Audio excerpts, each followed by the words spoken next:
Hello everyone, I'm meteorologist Russell James. After dealing with a lot of heavy rain that we've seen across the area this morning and afternoon, it looks like the trends will be continuing even with cooler conditions right now. Temperature sitting into the 60s, dropping down into the 50s as we head later on in the evening. You can see we've picked up around 0.7 of an inch of precipitation. And speaking of precip and also cool temperatures, we're still holding on to a few 40s there to a northern eastern part of our viewing area, and we're running several degrees cooler. We're talking about as much as 19 to 27 degrees colder than it was around this time yesterday.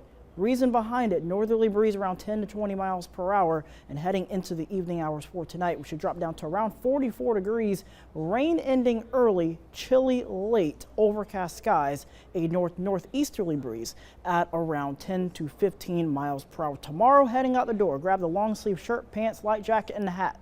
You're going to need it certainly for the first half of the day, because for your Monday commute, we're going to start off with temperatures into the mid to upper 40s, and then eventually we're going to start to eventually heat up somewhat to the upper 50s, but it won't be as warm than what we've been seeing the past few days. And when we look at that with your hour by hour forecast, you see exactly what I mean here. You can see like a lot of the heaviest activity picking up, and then it'll taper off as we get towards the 10 o'clock hour. Cold front moves through. We start off in the 40s. We get to around 60 degrees later on in the day. And then as we head into Monday night, early Tuesday morning, notice temperatures are flirting with the upper 30s to around the 40-degree mark. It would not be surprising if one or two locations drop down into the mid to upper 30s before all said and done. And then from there, temperatures going to quickly rebound to the 70s. And then on Wednesday, we'll have a chance for a spotty shower along with warm conditions as a secondary disturbance approaches the area. And then sunshine returns Thursday going into Friday. And the reason behind it, when you look at our jet stream pattern, you see it mainly parked across eastern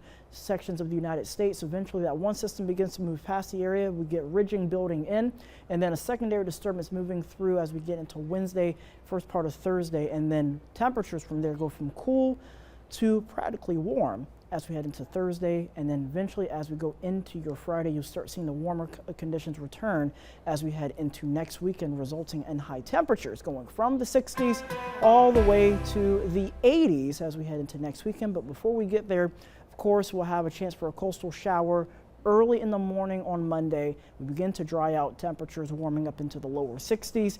Gets to 72 on Tuesday. Chilly start, warm finish, 72 again.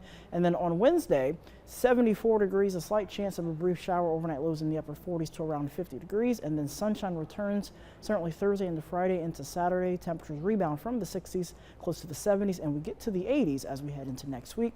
Overnight lows into the upper 50s to around 60 degrees. Be sure to stay tuned to WITN, WITN.com, and the WITN First Alert weather app for the latest information.